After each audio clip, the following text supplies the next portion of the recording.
Ankleshwar NH 48 ઉપર hit and run traffic નિયમન કરતા પોલીસકર્મીનું મોત નીપજ્યું હતું. અકસ્માત સર્જી વાહન ચાલકો ફરાર થઈ ગયો હતો. પાનોલી પોલીસ ગુનો નોંધી ફરાર વાહન ચાલકને ઝડપી પાડવાની સીસીટીવી ફૂટેજ મદદથી તપાસ શરૂ કરી હતી.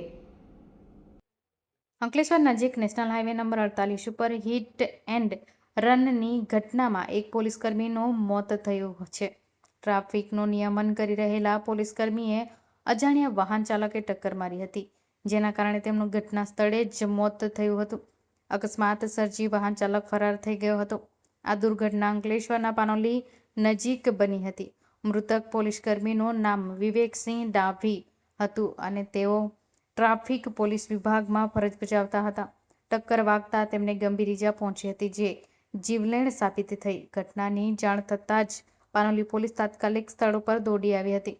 પોલીસને મૃતદેહ પોસ્ટમોર્ટમ માટે ખસેડ્યો હતો અને અજાણ્યા વાહન ચાલક વિરુદ્ધ ગુનો દાખલ કરી વધુ તપાસ હાથ ધરી છે.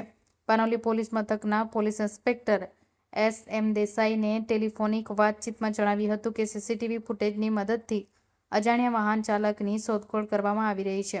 આ ઘટનાની પોલીસ બેડામાં શકનો માહોલ છવાઈ ગયો છે.